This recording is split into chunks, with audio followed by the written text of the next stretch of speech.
Imaginez des vacances sereines dans les pittoresques montagnes de Catskill, brusquement interrompues par une terreur imprévue. Aujourd'hui, nous dévoilons l'histoire glaçante d'une joyeuse escapade familiale qui s'est transformée en un horrible cauchemar en un clin d'œil.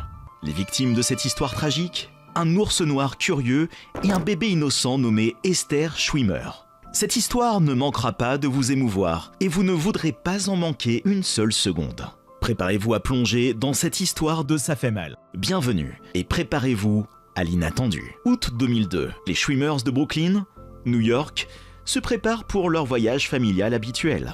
Cette année, comme bien d'autres auparavant, ils se rendaient dans les montagnes Catskill, un magnifique havre de paix situé dans le sud-est de l'État de New York. Les Catskills, célèbres pour leur panorama à couper le souffle, étaient un lieu d'évasion populaire pour les citadins en quête de repos. Les Schwimmers n'étaient pas étrangers aux Catskills. Ils aimaient l'air frais, la verdure et l'environnement paisible, loin de leur vie citadine trépidante. Leur lieu de villégiature était situé dans un immense espace sauvage de 700 acres. Ce vaste terrain de jeu, rempli de forêts, de ruisseaux et de montagnes, était l'endroit idéal pour s'amuser en plein air. Ils ont choisi de séjourner dans le petit village de Woodbridge, dans des cabanes qui se fondaient parfaitement dans le paysage verdoyant des Catskills. Les cabanes paraissaient simples, mais elles étaient confortables et offraient une ambiance douillette au milieu de la nature sauvage. À leur arrivée, les enfants ont adoré la faune et la flore, des choses qu'ils ne voient habituellement que dans les livres. Rachel et Pincus, les parents, ont apprécié les vues magnifiques et le calme des Catskills. Chaque année, ils attendaient avec impatience cette pause, l'occasion de souffler un peu et de créer de bons souvenirs en famille.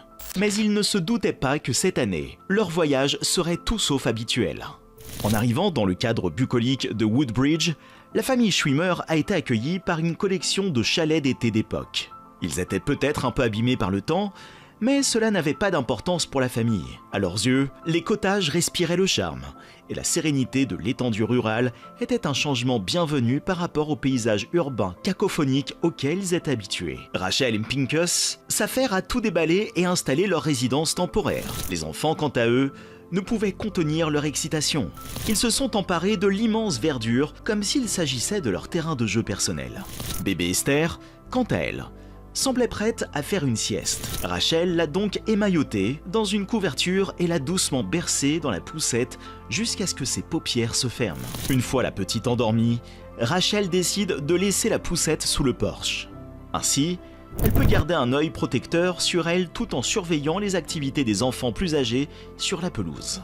Pour eux, c'était un après-midi calme et serein, rempli de joie et de chaleur familiale. Cependant, à leur insu, une autre entité partageait leur intérêt pour ce lieu de vacances paisible, un ours noir juvénile. Âgé d'à peine 2 ans, l'ours était devenu exceptionnellement à l'aise avec les humains.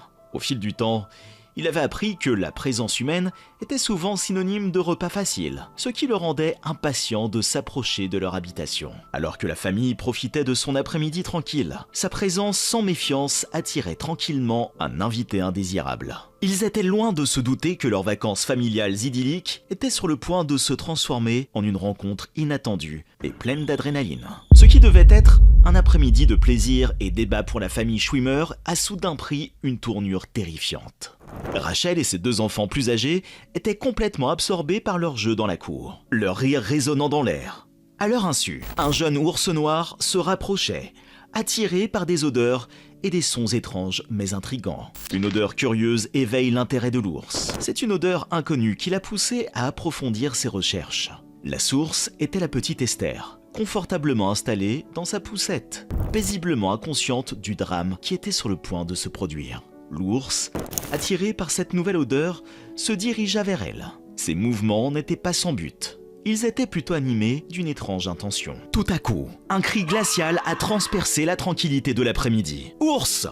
L'avertissement a pris Rachel au dépourvu. Son cœur battit la chamade dans sa poitrine, et ses yeux se fixèrent sur la silhouette noire qui émergeait de la lisière de la forêt. L'ours se dirigeait de façon inquiétante vers sa famille. Sans perdre une seconde, Rachel a pris ses enfants plus âgés dans une pochette protectrice et s'est précipitée vers le sanctuaire de la maison.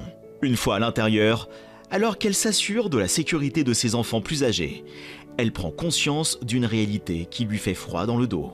Le bébé Esther était toujours dehors, endormi dans sa poussette, vulnérable à la menace qui s'approchait régulièrement. Ce qui avait commencé comme des vacances familiales idylliques s'est transformé en une épreuve terrifiante. Rachel est maintenant confrontée à une question qui met ses nerfs à rude épreuve. Pourra-t-elle sauver son bébé du danger imminent que représente l'ours? Au fur et à mesure qu'elle prenait conscience de la gravité de la crise, le cadre serein se transformait en un cauchemar plein de suspense. Dans un moment qui a brisé la tranquillité de l'après-midi, un cri désespéré a retenti. « Ours !» L'instinct maternel de Rachel s'est mis à l'œuvre et elle a rapidement emmené ses 2 enfants les plus âgés dans la sécurité de leur chalet. Alors qu'elle ferme la porte derrière elle, la réalité glaçante de ce qui est en train de se passer commence à s'imposer. Mais lorsque Rachel s'est retournée pour secourir la petite Esther, une vision terrifiante l'a arrêtée net. L'ours noir, qui n'était plus qu'une tache lointaine à l'horizon, se rapprochait dangereusement de la poussette. La scène pittoresque s'est transformée en un véritable cauchemar qui se déroule sous ses yeux terrifiés. Alors qu'elle n'ait pu comprendre la gravité de la situation, l'impensable se produit. D'un coup de patte massif, l'ours renversa la poussette. Esther, brusquement tirée de son sommeil paisible, atterrit sur l'herbe en poussant un cri de surprise. D'un seul geste, l'ours souleva le bébé gémissant dans ses mâchoires. La forme minuscule d'Esther disparaissait dans l'énormité de la créature. Les cris terrifiés d'Esther traversent la paisible forêt, étouffant les sons harmonieux de la nature. Rachel est restée paralysée, son cœur battant à tout rompre contre ses côtes, tandis qu'elle assistait impuissante à l'horrible scène qui se déroulait. Le temps semblait s'étirer à l'infini, tandis que l'ours, par sa terrifiante démonstration, maintenait la jeune mère prisonnière de son pire cauchemar. Les chalets sont envahis par une multitude de mouvements et les autres vacanciers, alertés par l'agitation, se répandent sur la pelouse. La vue de l'ours tenant le nourrisson a provoqué une secousse de peur dans la foule, effaçant rapidement tout ce qui restait de l'humeur détendue des vacanciers.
La gravité de la situation. Le gémissement lointain d'une ambulance en approche rompt le silence tendu, allumant une fragile flamme d'espoir au milieu du désespoir. Peut-être y avait-il encore une chance d'inverser les cours des choses pour la petite Esther. Le trajet jusqu'à l'hôpital est un véritable gant de suspense. Le spectre de la tragédie planant lourdement dans l'air. Malgré les efforts acharnés des médecins, les blessures d'Esther se sont révélées insurmontables. L'enfant pétillant, qui roucoulait joyeusement dans sa poussette quelques heures auparavant, était désormais pris au piège d'un combat pour la survie, pour laquelle elle n'était absolument pas équipée. Avant d'atteindre le sanctuaire de l'hôpital d'Ellenville, Esther a succombé à ses graves blessures. Un silence assourdissant règne dans l'ambulance. Le sinistre verdict s'installant comme un linceul. L'épisode monstrueux s'est déroulé en quelques instants, marquant à jamais la famille Schwimmer. Le paisible havre de vacances s'est transformé en théâtre d'un chagrin indicible, faisant trembler cette communauté très unie. La perte prématurée de l'innocente Esther a rappelé brutalement la bête imprévisible qu'est la nature sauvage et la ligne précaire qui sépare les habitations humaines des territoires sauvages. La famille Schwimmer se remettra-t-elle un jour de cette perte inimaginable? La question restait en suspens, aussi obsédante que l'écho silencieux du rire d'un bébé que l'on n'entendrait plus jamais. Après ce terrible incident, une question reste en suspens. Pourquoi un ours noir habituellement timide a-t-il attaqué un nourrisson? Les forces de l'ordre local ont rapidement localisé et, malheureusement, tué l'ours. La recherche de la vérité incombe alors à Ward Stone, pathologiste de l'État. L'autopsie de l'ours a révélé la présence dans son estomac d'un mélange de plantes sylvestres, de nourriture humaine et même de plastique, ce qui laisse supposer qu'il s'est nourri dans des zones habitées par l'homme. Pourtant, il n'avait pas été marqué, comme c'est généralement le cas pour les ours à problème. Les experts ont proposé que l'ours ait été attiré par une odeur unique, peut-être celle du lait ou des couches du bébé. Mais aucun signe évident d'anomalie cérébrale n'a été trouvé, l'analyse ayant été compliquée par les blessures par balle. Le mystère reste entier. S'agit-il d'une mésaventure tragique ou d'un signe d'escalade du conflit entre l'homme et la faune? Ce chagrin d'amour va-t-il se répéter? La tragédie de la famille Schwimmer a provoqué une onde de choc au sein de la communauté, déclenchant des débats qui se sont répercutés au sein de l'administration de l'État. Bien que le sort d'Esther soit une terrible exception, il a mis en lumière les problèmes urgents liés aux interactions entre l'homme et l'ours, avec l'explosion des populations d'ours dans les États voisins, comme le New Jersey et le Connecticut, où la chasse à l'ours est interdite. Les rencontres entre l'homme et l'ours se multiplient et ne sont toujours pas pacifiques. Les plaintes concernant l'invasion des zones résidentielles et de maisons par des ours se multiplient. À la suite de la mort d'Esther, les demandes de réglementation de la chasse à l'ours dans ces États se sont intensifiées. Le raisonnement est simple. Une population d'ours en augmentation multiplie les rencontres avec l'homme, ce qui accroît le risque d'incidents similaires. Cependant, l'attention s'est également portée sur le comportement humain. Les ours, qui sont des mangeurs opportunistes, exploiteraient les repas faciles fournis par les humains, ce qui conduirait à des situations où les ours perdraient leur peur de l'homme, augmentant ainsi les contacts. Cet incident tragique souligne l'importance d'une meilleure gestion de la collaboration entre l'homme et la faune sauvage. La situation actuelle ne peut perdurer, qu'il s'agisse d'instaurer une chasse réglementée ou de sensibiliser le public à la cohabitation avec les ours. L'espoir était que cet événement horrible puisse émerger un résultat positif, une relation plus sûre et plus respectueuse entre les humains et leurs voisins sauvages. Un hommage durable à la mémoire d'Esther. Nous sommes arrivés à la fin de cette histoire déchirante d'Esther Schwimmer. Elle nous rappelle brutalement que la beauté de la nature exige le respect de ses habitants et que la frontière entre les territoires des hommes et ceux des animaux sauvages peut facilement s'estomper. Si vous avez aimé cette histoire vécue de Final Affliction, n'oubliez pas d'aimer, de partager et de vous abonner à notre chaîne pour en savoir plus. Avant de nous quitter, n'oubliez pas de laisser un commentaire ci-dessous. Avez-vous déjà rencontré un ours dans la nature ? Comment pensez-vous que nous pouvons améliorer notre coexistence avec les animaux? Nous serions ravis de connaître votre avis. Jusqu'à la prochaine fois, restez prudents et nous vous retrouverons dans notre prochain épisode.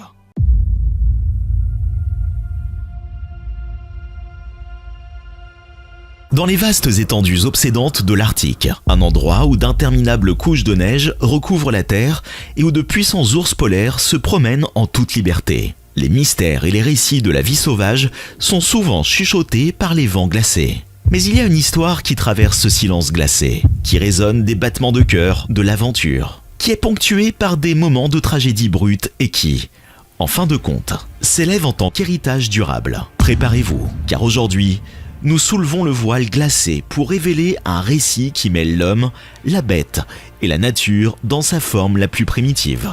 Bienvenue dans Ça fait mal. Voici la saga captivante d'un jeune homme plein d'entrain, Horatio Chapel, majestueux mais mortel. Dans les vastes étendues gelées de notre planète, le Svalbard apparaît comme une énigme glaçante d'émerveillement et de danger, situé en équilibre précaire entre les côtes escarpées de la Norvège et la désolation glacée du pôle Nord. Cet archipel est un royaume où la beauté danse une valse périlleuse avec la nature. Sur fond de glaciers étincelants et de nuits polaires sans fin, une communauté de 2500 âmes intrépides brave les éléments, se forge une vie dans un endroit où le soleil peut disparaître pendant des mois et où le froid n'est pas seulement un inconvénient. C'est un adversaire silencieux qui attend à leur porte. Mais dans cette nature sauvage chargée de givre, il y a une présence encore plus redoutable. L'ours polaire royal parcourt les plaines glacées et les montagnes enneigées. Créature d'une grande force et d'une beauté obsédante, il domine les paysages du Svalbard d'une patte de fer. Vénéré comme le chef-d'œuvre de la nature, l'ours est aussi une force imprévisible, qui rappelle aux habitants et aux visiteurs la frontière ténue entre le respect et le danger. Pourtant, l'existence même de ce prédateur de haut niveau, associé à l'attrait de la flore et de la faune unique de l'archipel, envoûte les aventuriers du monde entier. Année après année, les touristes se rendent en pèlerinage au Svalbard, sans se laisser décourager par les récits de rencontres inopinées et de moments d'émotion. Leur mission, expérimenter le mélange enivrant de la beauté et de péril. Observer l'ours polaire dans son habitat naturel et fouler, ne serait-ce qu'un instant, le royaume du véritable monarque de l'Arctique. Nous sommes en 2011. Et les vents de l'aventure murmurent à ceux qui ont l'âme audacieuse. Parmi eux, Horatio Chapel, un jeune homme de 17 ans à peine, mais dont le cœur brûle d'une flamme, qui n'a rien à voir avec son âge. Son intelligence vive et sa curiosité insatiable le désignaient déjà comme une future sommité dans le domaine de la médecine. Nombreux étaient ceux qui prédisaient une vie remplie d'honneur, de découvertes révolutionnaires et de profondes contributions au monde. Cependant, le destin lui a réservé un autre sort. L'Exploring Society de la British School, une institution réputée pour sa capacité à former de jeunes aventuriers, attire Horatio. Ses récits de terres lointaines, de territoires inexplorés et la promesse d'expériences qui changeront sa vie en ont captivé plus d'un avant lui. Et maintenant, c'était au tour d'Horatio de graver son nom dans les annales de l'exploration, avec la bénédiction de sa famille et le poids de grandes espérances sur ses épaules. Il entreprit un voyage vers le pays des merveilles glacées du Svalbard. L'archipel, avec son attrait pour des paysages et les rencontres avec les majestueux ours polaires, devait être un séjour éducatif, un rite de passage pour les jeunes explorateurs. Les journées étaient remplies de randonnées à travers les étendues glaciaires, d'observations de l'écosystème délicat de l'Arctique, et les nuits passées sous une couverture d'étoiles scintillantes, à raconter les découvertes de la journée. Mais le Svalbard, aussi enchanteur soit-il, recèle aussi sa part de secrets perfides. Ce qui avait commencé comme une exploration d'illumination et de camaraderie s'est progressivement transformé en une saga pleine de suspense. Pour Horatio et ses camarades, l'essence même du Svalbard, l'insaisissable ours polaire, va se transformer d'un symbole de beauté naturelle en un spectre inquiétant. Leur aventure allait prendre une tournure qu'aucun d'entre eux n'aurait pu anticiper, les plongeant dans une confrontation dramatique avec la puissance brute de la nature et mettant à l'épreuve l'essence même de leur courage et de leur détermination. La soirée du 5 août était plongée dans un crépuscule arctique éthéré, le ciel se parant de teintes pourpres, dorées et d'un bleu des plus doux. L'air, vif, avec un soupçon de givre, portait les mélodies lointaines du vent frôlant les sommets glacés. C'était le genre de nuit qui nous fait croire à la magie de la nature et à l'invincibilité de la jeunesse. Horatio, avec ses amis et ses compagnons d'exploration, se blottissait autour d'un feu de camp improvisé, partageant rires et histoires. Les échos de leur joie et de leur camaraderie dansaient dans l'air, contrastant fortement avec le calme de la nature blanche qui les entourait. Alors que la nuit s'épaissit, une envoûtante aurore boréale entame sa danse céleste, projetant des verts et des roses éclatants sur la toile nocturne. Sous ce spectacle envoûtant, ils se sont retirés dans leur tente, le cœur plein et l'esprit bourdonnant des expériences de la journée. Mais dans cette vaste étendue de sérénité et de beauté, le danger rôde furtivement. Plus tôt dans la journée, certains d'entre eux avaient remarqué des empreintes d'ours polaires dans la neige, rappelant doucement qu'ils n'étaient que des invités dans ce royaume de glace. Pourtant enveloppés dans le cocon de leur excitation et de la sécurité de leur groupe, il était facile de négliger ces signes comme de simples notes de bas de page dans leur grande aventure. À l'approche de minuit, le campement, désormais plongé dans un silence pesant, va bientôt connaître un changement brutal de son destin. Un doux bruissement, à peine audible au début, devint progressivement plus distinct. Une ombre, massive et pesante, commence à se matérialiser aux abords du campement. L'ours polaire, attiré peut-être par la curiosité ou l'odeur de la nourriture, avait décidé de leur rendre visite. Une à une, les tentes commencèrent à trembler sous les coups curieux de la créature. Les empreintes, autrefois douces, étaient désormais liées à un danger bien réel et bien présent. Au fur et à mesure que les jeunes aventuriers réalisaient ce danger, la panique commença à s'emparer de leur cœur. La frontière entre l'homme et la nature s'amincit rapidement. Dans l'Arctique, les moments peuvent durer une éternité, et l'espace entre la curiosité et la calamité peut être dangereusement court. Alors que l'ours se rapproche de la tente d'Horatio, l'aventure palpitante d'une vie est sur le point d'être éclipsée par un affrontement qui remettra en question les limites même de la force, du courage et de la résilience de l'homme. Le calme paisible de la nuit arctique, habituellement ponctué par le doux hurlement du vent, est soudainement et violemment rompu. Patrick Flinders se réveille en sursaut, le cœur battant, lorsque la toile de la tente se déchire, révélant la silhouette intimidante d'un ours polaire massif. La nuit froide est rapidement remplie d'une terreur plus profonde que n'importe quelle engelure. Le monde à l'intérieur de la tente semblait se rétrécir, rempli de la bête imminente, de l'odeur incomparable des animaux sauvages et d'une peur qui s'emparait de l'âme. Patrick, pris de panique, cherchait désespérément quelque chose pour repousser la créature qui s'avançait. Sa main trouva une lampe de poche, qu'il utilisa dans une vaine tentative de faire sursauter la bête. Celle-ci ne bronche guère. À l'extérieur, le camp est plongé dans le chaos. Des cris et des pleurs résonnent, ponctués par les tirs de fusées de détresse. Mais c'est la voix d'Horatio qui est la plus obsédante. Il était sorti de sa tente, brandissant une pioche dans un acte de bravoure étonnant, tentant de détourner l'attention de l'ours, de Patrick et des autres. L'ours, sentant une nouvelle menace, tourna sa fureur vers Horatio. Les guides expérimentés, formés à ce genre d'urgence, se sont empressés de tirer des coups de feu dans l'air, tentant désespérément de dissuader l'ours. Mais dans son état de frénésie, la créature n'a pas été découragée. Ce n'est que lorsqu'une balle a trouvé sa cible que la créature a finalement reculé. Lorsque la poussière est retombée, le campement n'était plus qu'une scène de dévastation, avec des tentes déchirées et des affaires éparpillées. Mais c'est la vue d'Horatio, ce jeune homme plein de promesses et d'aspirations qui provoque une immense tristesse. L'Arctique, dans toute son immense beauté, restera silencieux, presque en signe de respect pour l'aventurier tombé au champ d'honneur. Patrick, qui avait survécu à l'affrontement, mais était profondément marqué, racontait souvent cette horrible matinée. Il évoquait la bravoure d'Horatio, la férocité implacable du prédateur arctique et le profond silence qui semblait tout envelopper après le chaos. Le paysage glacé de l'Arctique, qui a toujours présenté des défis, est maintenant le théâtre d'une bataille à laquelle aucun des aventuriers ne s'était préparé. L'immensité blanche et sereine est soudain teintée du contraste saisissant entre la fureur d'un prédateur et le désespoir de ceux qui luttent pour leur vie. Chaque seconde semble une éternité. Le fusil datant de la Seconde Guerre mondiale, qui avait été conservé pour les cas d'urgence, s'est enrayé après le premier coup de feu. Son âge et le froid mordant le rendent presque inutile dans cette situation de vie ou de mort.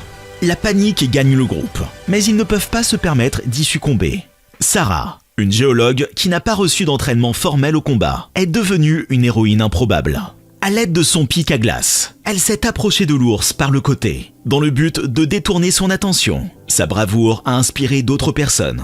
Tom, le photographe du groupe, a agité son trépied d'un air menaçant, tentant d'intimider l'énorme créature, tandis qu'Emily, une biologiste, a utilisé une fusée éclairante du kit d'urgence du camp, espérant que sa lumière vive et son bruit dissuaderait la bête enragée.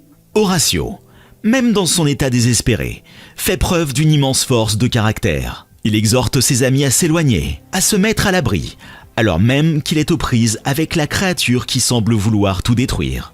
Au loin, les bruits des moteurs de motoneige s'intensifient. Les renforts d'un camp voisin ont été alertés par les fusées de détresse et se précipitent à la rescousse. Leur arrivée, avec des bruits plus forts et des lumières plus vives, s'est finalement avérée trop difficile pour l'ours, qui a battu en retraite dans l'obscurité. Lorsque le calme est revenu, la rudesse de l'Arctique s'est fait sentir plus que jamais. Le froid mordant semblait encore plus intense, le silence encore plus profond.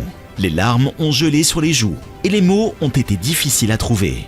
Pourtant, au milieu du choc et de la tristesse, il y avait un nouveau respect pour la puissance imprévisible de la nature, pour la fragilité de la vie humaine et pour l'esprit indéniable de ceux qui choisissent d'explorer les environnements les plus rudes du monde. L'après-attaque a été le théâtre d'émotions brutes de chagrin, de choc et de colère. Et au milieu de l'engourdissement, une question pressante a émergé, résonnant dans l'esprit de chaque survivant. Comment en est-on arrivé là ? L'excitation initiale de l'exploration en Arctique a peut-être masqué les dangers inhérents à l'environnement. Il ne s'agissait pas seulement de lutter contre le froid ou de naviguer dans des territoires inexplorés, mais aussi de respecter la faune qui a élu domicile dans cette région glacée et sauvage. Mais dans leur admiration et leur respect pour la beauté époustouflante du Svalbard, certaines précautions de sécurité fondamentales ont été négligées. Une enquête sur l'incident a révélé une série d'oublis et de décisions malheureuses. Tout d'abord, l'emplacement du camping n'était pas idéal. Niché entre deux crêtes, il offrait une visibilité limitée des environs, ce qui en faisait un endroit idéal pour qu'un ours polaire puisse s'approcher sans être détecté. Ce problème a été aggravé par l'absence d'alarme à fil de fer autour du périmètre du camp, une mesure de sécurité standard dans le territoire des ours polaires. Bien que le groupe ait suivi des séances d'information sur la sécurité avant de se lancer dans l'expédition, les dispositifs de protection individuelle, tels que les sprays anti-ours ou les outils sonores, brillaient par leur absence.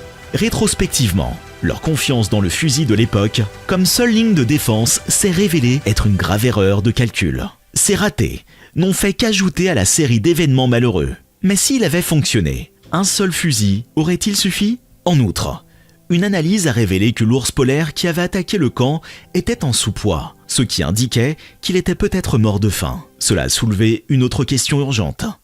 L'impact du changement climatique sur les habitats des ours polaires et leur interaction accrue avec les humains à la recherche de nourriture. Au fur et à mesure que ces détails sont apparus, des responsabilités ont été attribuées et des disputes se sont ensuivies. Mais derrière les accusations se cache un fait indéniable. La nature est imprévisible et l'homme, malgré ses progrès, reste vulnérable face à sa puissance. Cette tragédie a servi de rappel sombre pour les futurs explorateurs. Si le Svalbard reste un lieu d'une beauté inégalée, il exige le respect et une préparation rigoureuse. La perte d'Horatio J-Paul n'est pas seulement l'histoire d'une tragédie personnelle, c'est aussi l'histoire d'une leçon apprise, qui incite tous les aventuriers à reconnaître l'importance de la préparation, de la connaissance et du respect lorsqu'ils affrontent la nature. Dans l'ombre de la tragédie du Svalbard, l'essence d'Horatio a refusé de s'estomper. S'inspirant de son amour pour la nature et de sa passion pour le changement, la famille J-Paul a honoré sa mémoire en créant des jardins thérapeutiques dans tout le Royaume-Uni, les jardins d'Horatio. Chaque jardin, méticuleusement conçu, est devenu un sanctuaire de guérison. Les vétérans de guerre, les patients en convalescence et les personnes en quête de réconfort y trouvaient refuge au milieu de fleurs éclatantes et d'eau tranquille. Ces jardins ne reflétaient pas seulement l'esprit d'Horatio. Ils devenaient aussi des centres communautaires, accueillant des séances d'art-thérapie, des ateliers et des événements qui favorisaient l'unité et le soutien. Au fur et à mesure que les récits de leur impact transformateur se sont répandus, le soutien au jardin d'Horatio s'est accru. Ces mémoriaux vivants ne sont pas de simples espaces verts. Ils incarnent le cœur d'un jeune homme dont l'héritage d'amour, d'espoir et de résilience s'est épanoui, touchant d'innombrables vies dans chaque fleur et chaque bruissement de feuilles. La présence d'Horatio est un doux rappel de la beauté fragile de la vie et du pouvoir de guérison du souvenir. De l'étreinte glaciale et impitoyable du Svalbard à la tendre étreinte des jardins d'Horatio. L'histoire d'Horatio J-Paul est un témoignage poignant des moments fugaces de la vie et des échos qu'il laisse derrière eux. Alors que nous nous séparons, laissons le poids de son histoire nous rappeler sombrement que la fragilité de la vie exige que nous la touchions avec douceur. Chérissons chaque souffle, chaque rire et même les larmes. Et en mémoire d'Horatio, pourriez-vous envisager de soutenir les jardins qui portent